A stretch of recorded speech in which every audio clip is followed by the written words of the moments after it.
ध्यान दीजिए।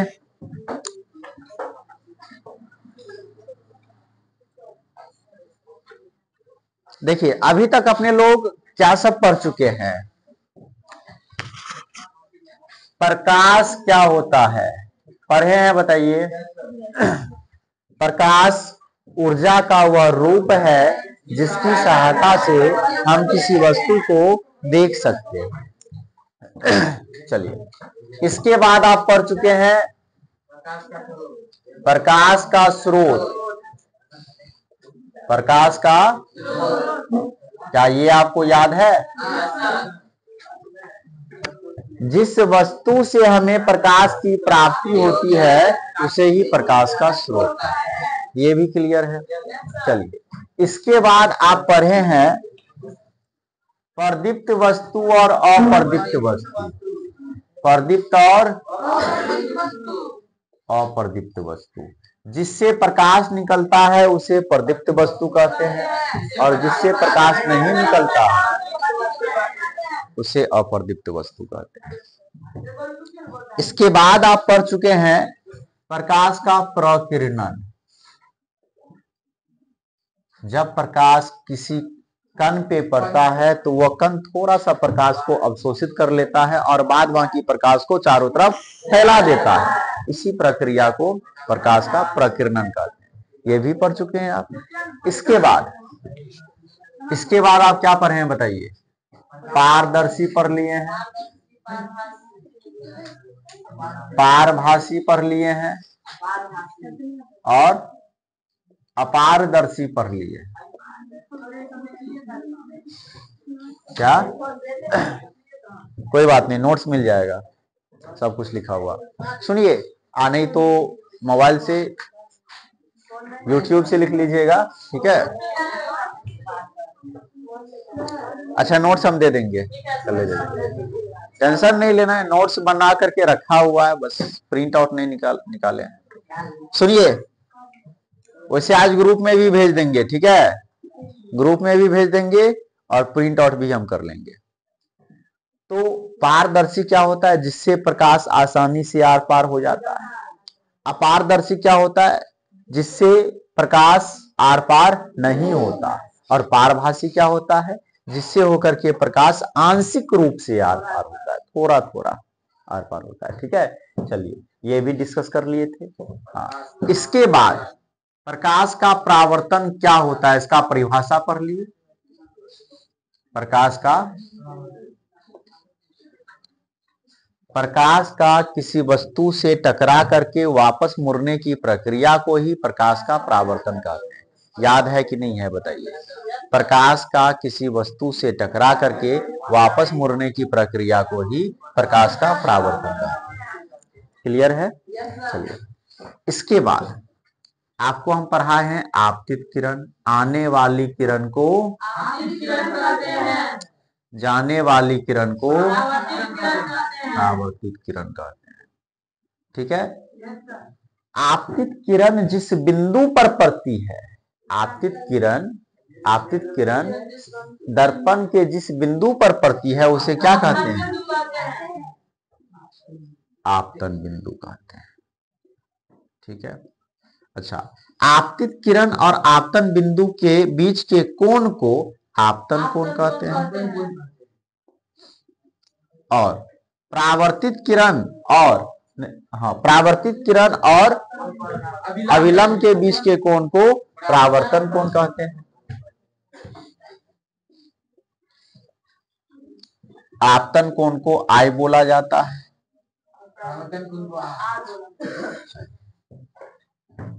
तो पिछले 3 क्लास में अपने लोग इतना सारा कुछ पढ़ चुके हैं, तो यदि आप इसका रिवाइज नहीं करते हैं तो बताइए, आपसे बड़ा बेवकूफ दुनिया में कोई नहीं होगा, ठीक है? क्लास का शुरुआत है और अभी से रिवीजन पर ध्यान नहीं दीजिएगा तो सब बोझ बन जाएगा और एक समय ऐसा आएगा कि आपको लगेगा कि बाप रे, इतना ज्यादा है, हमसे कभी नहीं होगा। बताइए, जो रिवाइज कर रहे होंगे उसको तो सारा ऐसे ही याद है, और ऐसे अभी आप लोगों सबको याद होगा। जो घर पे नहीं भी पढ़े होंगे वो सबको भी याद होगा, क्योंकि हाल फिलहाल में तो क्लास हुआ है। ठीक है। कहीं पर कोई चीज समझने में दिक्कत होती है तो इसलिए तो रिकॉर्डिंग सुविधा कर दी है, आराम से जाकर के वापस से फिर से देख लीजिए, ठीक है। चलिए, ओहो वो तो छूटिए गया, वो भी पढ़ाया है, ठीक है। एक, हाँ, एक सीधी रेखा में चलने वाले प्रकाश को प्रकाश की किरण कहते हैं। किरणों के समूह को किरण पुंज कहते हैं, ठीक है। किरण किसे कहते हैं, किरण पुंज किसे कहते हैं, ये हो गया। किरण पुंज 3 प्रकार का होता है। अपसारी किरण पुंज, अभिसारी किरण पुंज, समांतर किरण पुंज। अपसारी किरण पुंज एक बिंदु स्रोत से, मतलब वह किरण पुंज जो एक बिंदु स्रोत से निकल करके फैलती हुई चली जाती है, उसे अपसारी किरण पुंज कहते हैं। और वह किरण पुंज जिसमें प्रकाश की किरणें एक दूसरे के समांतर हो, उसे समांतर किरण पुंज कहते हैं। और वह किरण पुंज जिसमें प्रकाश की किरणें एक बिंदु पर आकर के सिमट जाती है, तो उसे क्या कहते हैं, अभिसारी किरण पुंज कहते हैं। तो बताइए, बोर्ड भर गया उधर से, इतना सारा पॉइंट पढ़ा दिया अभी आपको। टोटल कितना टॉपिक है, 16 गो टॉपिक है। पिछले 3 क्लास में 16 गो टॉपिक कवर कर दिए हैं, ठीक है। तो बताइए, इसमें से 16 में कम से कम 10 टॉपिक किसको याद है?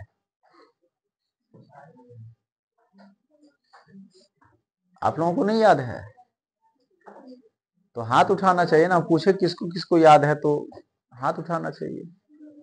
याद है सभी को क्या? पूरा का पूरा याद होना चाहिए, ठीक है। चलिए अब देखिए,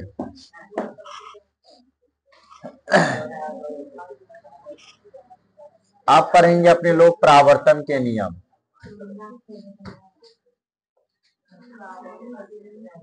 परावर्तन के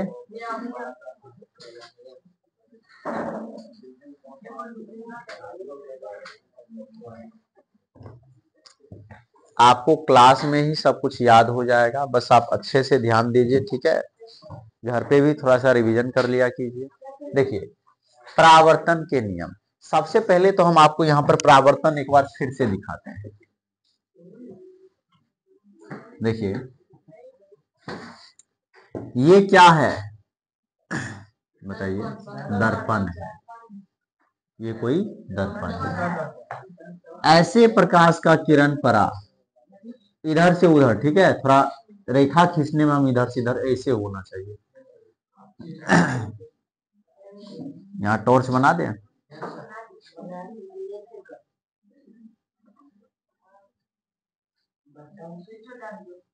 हो गया, ठीक है। तो प्रकाश का किरण कहां पड़ा है? दर्पण पे, किसी दर्पण पे पड़ा है। फिर यहां से ये दर्पण से टकरा करके वापस मुड़ जाएगी, ठीक है। तो ये हो गया आपतित किरण, ये हो गया, और ये हो गया आपतन बिंदु। आपतन बिंदु पर खींचे गए लंब को क्या कहते हैं? अभिलंब कहते हैं। इसे क्या कहेंगे? तो बताइए क्या सब नाम है? ये है आपतित किरण, आपतित, क्लियर है? ये बताइए, परावर्तित किरण, ये क्या है? अभिलंब। अच्छा, आप तीनों को देखिए ध्यान से, तीनों एक ही समतल में है। तीनों जो है एक ही समतल। यही हो गया परावर्तन का पहला नियम। परावर्तन का 2 नियम है। परावर्तन का कितना नियम है? 2 नियम है ना, परावर्तन के नियम। तो परावर्तन के 2 नियम है। परावर्तन के 2 नियम,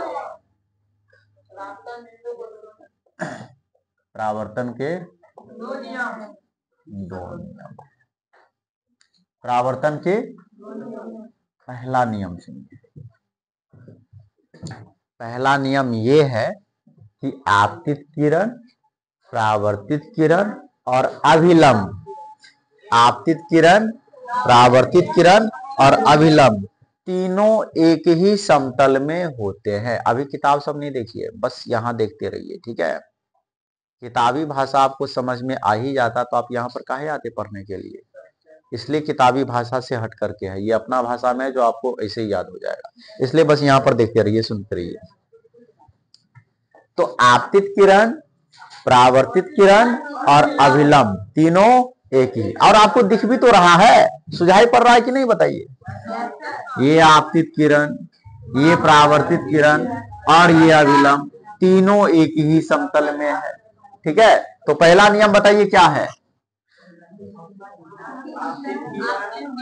आपतित किरण, परावर्तित किरण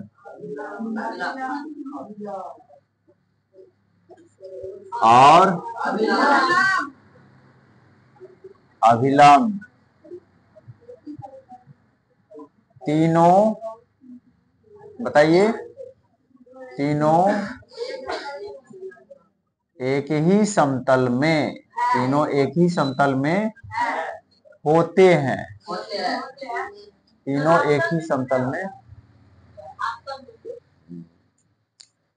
आप किताब देखे ना, इसलिए कंफ्यूजन में, इसलिए तो मना किए थे, किताब मत देखिए। किताब में लिखा हुआ है आपतित किरण, परावर्तित किरण और आपतन बिंदु पर खींचा गया लंब तीनों एक ही समतल में होता है, ऐसे लिखा हुआ है किताब में। तो आपतन बिंदु पर खींचा गया लंब उसे ही तो अभिलंब बोलते हैं, तो हम उसको छोटा बना दिए और आसान बना दिए, इसलिए बोले थे किताब नहीं देखने के लिए, यहां पर देखने के लिए, ठीक है। चलिए क्लियर है, बताइए। आपतित किरण, परावर्तित किरण और अभिलंब तीनों एक ही समतल में। किताब का पढ़ के देखिए पहला नियम, और हम जो लिखे हैं वो नियम पढ़ के देखिए, देखिए कौन ज्यादा आसान है, ठीक है। मेरा वाला आसानी से याद हो जाएगा। इसमें क्या लिखा हुआ है, देखिए कहां पर है।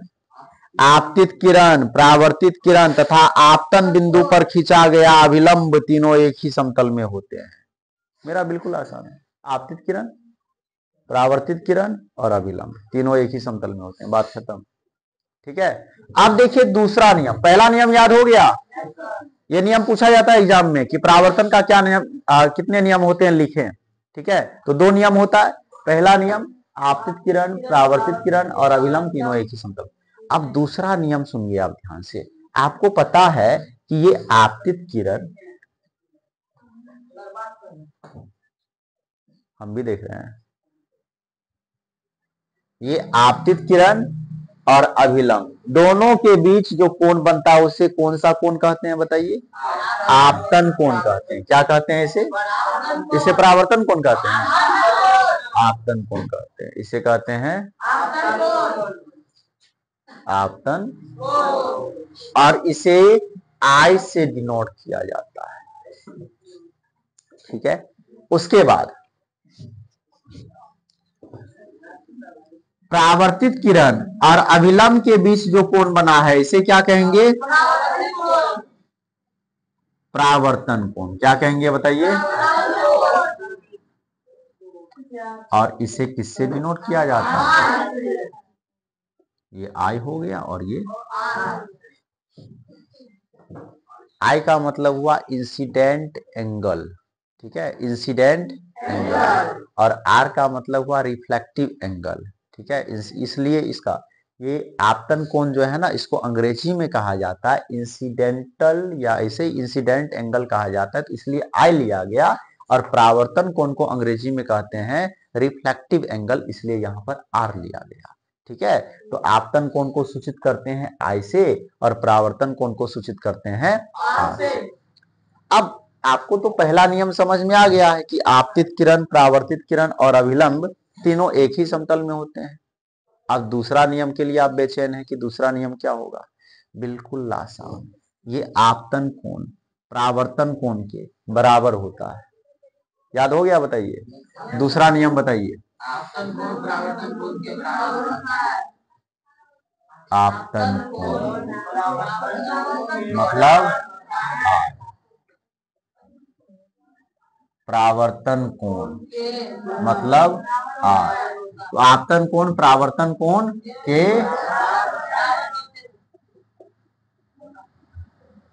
बराबर, मतलब आई बराबर आर, आई बराबर, यही है दूसरा नियम। बताइए, आई बराबर आर, बच्चा वाला बात नहीं हो गया? याद हो गया ना? बिल्कुल आसान सा। परावर्तन का क्या नियम है? तो परावर्तन के दो नियम है। पहला, आपतित किरण, परावर्तित किरण और अभिलंब तीनों एक ही समतल में होते हैं। और दूसरा, आपतन कोण परावर्तन कोण के बराबर होता है। आपतन कोण परावर्तन कोण के, तो याद हो गया इतना बात। तो इससे आगे पढ़े, क्या है इससे अगला टॉपिक? चलिए, अब है समतल दर्पण पर लंबवत पड़ने वाली किरण का परावर्तन।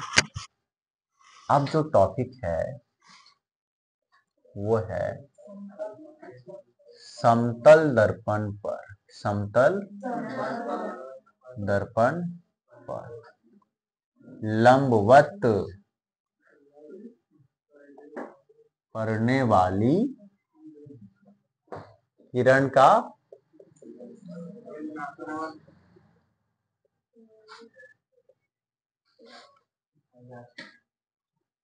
समतल दर्पण पर लंबवत पड़ने वाली किरण का परावर्तन।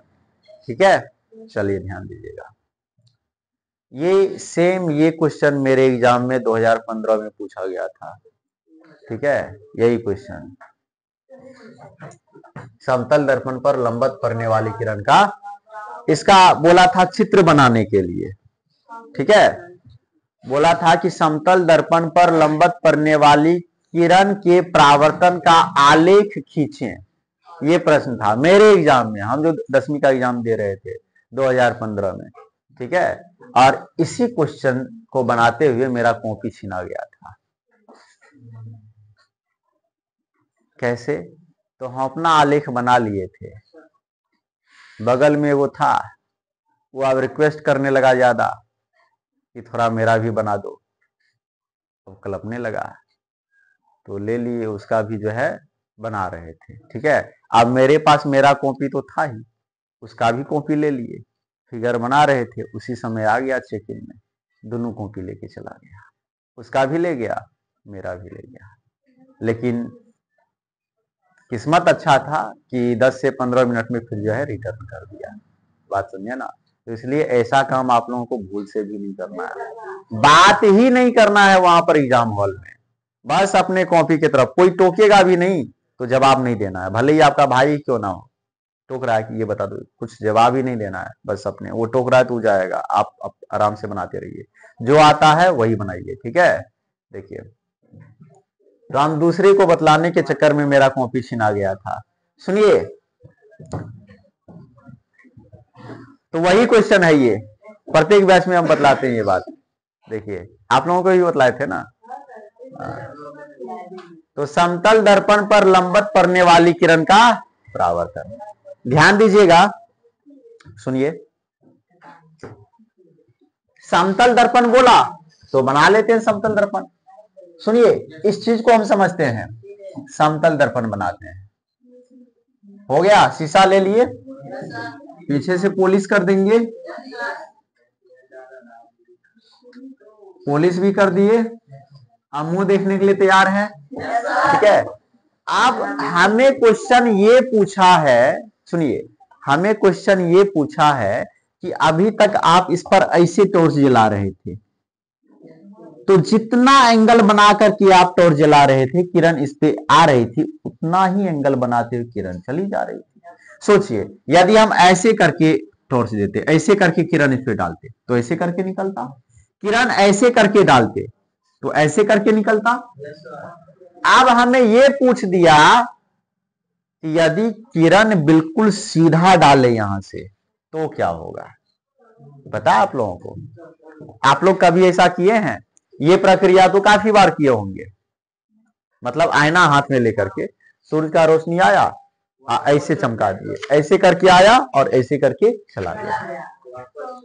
ठीक है, या आईना वहां पर है, वहां कोई बैठा हुआ है, हम ऐसे करके टॉर्च डाले आईना पर, तो प्रकाश रिफ्लेक्ट होकर के उधर जाएगा। हाँ? तो ऐसे तो किए होंगे, कभी ऐसे किए हैं, सुनिए, कभी ऐसे किए हैं, सामने आईना रखा हुआ है, आप पूरा ऐसे करके सीधा उस पर टॉर्च, सीधा टॉर्च जलाना है, तो क्या होगा, सीधा वापस आ जाएगा। यही चीज यहाँ पे बतला रहा है। बताइए अपने लोग तो कब का ये सब कितना बार किए होंगे, बात समझे ना। ये चीज किताब में कॉन्सेप्ट बना करके लिखा हुआ, ये तो आपको पहले से आता है ना। देखिए, तो हम डालते हैं इस पर एक प्रकाश का किरण, सुनिए, देखिए ऐसे करके हम प्रकाश का किरण इस पे डाल दिए, ऐसे करके, सुनिए, यहां से टॉर्च जला दिए हैं,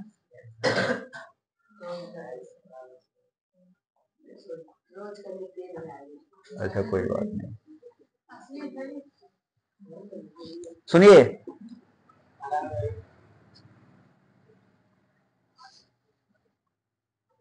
तो किरण गई है ऐसे, अब इससे टकराएगी और क्या इधर इधर कहीं जाएगी नहीं। यदि एक किरण हम भेजे, सिर्फ एक किरण, अब दिक्कत ये है कि हम सिर्फ एक किरण भेजे, तो भेजे कैसे, ऐसे जलाएंगे तो पूरा प्रकाश चला जाएगा, फिर आपको कुछ पता ही नहीं चलेगा।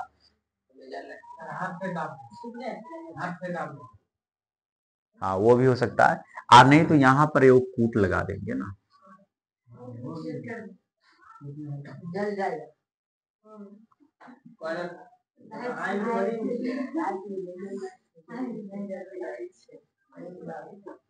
ठीक है, अब ऐसे प्रकाश निकलेगा बीच में से, वो पतला सा छेद कर देंगे और तब वहां से प्रकाश निकलेगा, तो सिर्फ एक किरण जाएगा ऊपर, या किरणों का समूह भी जाएगा तो एक पतली रेखा में जाएगा।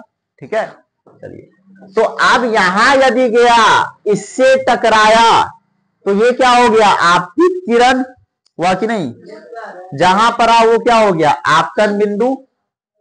अब परावर्तित किरण ना इधर जाएगा ना इधर जाएगा, इसी रास्ते वापस आ जाएगा, इसी रास्ते, तो फिर यही हो गया परावर्तित किरण। अभी आप समझिए, फिर क्वेश्चन पूछने वाले हैं, यही आपतित किरण टकरा करके वापस आया, यही परावर्तित किरण। जब ये आपतित किरण था, ये परावर्तित किरण था और बीच में अभिलंब था, तो कुछ ना कुछ आपतन कोण बन रहा था, कुछ ना कुछ परावर्तन कोण बन रहा था। जब इसी रास्ते गया, यहीं पर अभिलंब है, यहीं पर परावर्तित किरण है, तो बताइए कौन आपतन कोण परावर्तन कोण यहीं पर बन रहा होगा, तो कितना बनेगा, 0 बनेगा। सोचिए ना, इसको धीरे धीरे हम कम करते जाएं, इसको धीरे धीरे, जैसे एक अलग में आपको हम समझाते हैं, ऐसे किरण गया, ऐसे आया, ये अभिलंब है, यहां कोण बना। ठीक है, यदि हम ऐसे भेजे होते तो ऐसे आता, क्या ये एंगल कम हो गया, यदि हम ऐसे भेजे होते तो ऐसे आता, एंगल और भी कम हो गया। यदि हम ऐसे पूरा नजदीक से भेजे होते तो पूरा नजदीक में ऐसे आता, एंगल और कम हो गया। अब पूरा सीधा भेजे तो अब एंगल कम होते होते क्या हो जाएगा, 0। तो ऐसी स्थिति में आलेख तो बना दिए, नहीं, सुनिए, ऐसी स्थिति में आपतन कोण भी 0 होगा। सुनिए,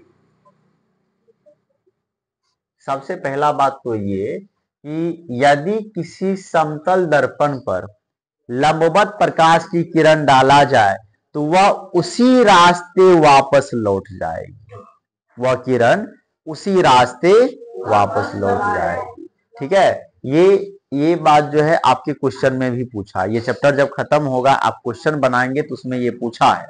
ठीक है, कि समतल दर्पण पर लंबवत पड़ने वाली प्रकाश की किरण का परावर्तन कैसे होगा, तो उसी रास्ते वापस लौट जाएगी। ठीक है, चलिए, तो इसमें बताइए आपतन कोण का मान, आपतन कोण को आई कहते हैं ना, आई का मान 0, आर का मान 0। ठीक है, चलिए, तो ये भी चीज आपको समझ में आ गया। देखिए यहां भी लिखा है, समतल दर्पण पर लंबवत पड़ने वाली प्रकाश की किरण परावर्तन के बाद उसी पथ पर मतलब रास्ते पर वापस लौट जाती है। तो बताइए इतना चीज क्लियर हो गया। अब कल से अपने लोग पढ़ेंगे प्रतिबिंब। क्या पढ़ेंगे? आईना में आप अपना मुंह देखते हैं ना, वास्तविकता में तो आप यहां पर हैं, और आईना में जिसको आप देख रहे हैं वो आपका प्रतिबिंब है। वो क्या है? अब उसी प्रतिबिंब के बारे में अगले क्लास से पढ़ेंगे। ठीक है, प्रतिबिंब के बारे में ही पढ़ेंगे अगले क्लास में।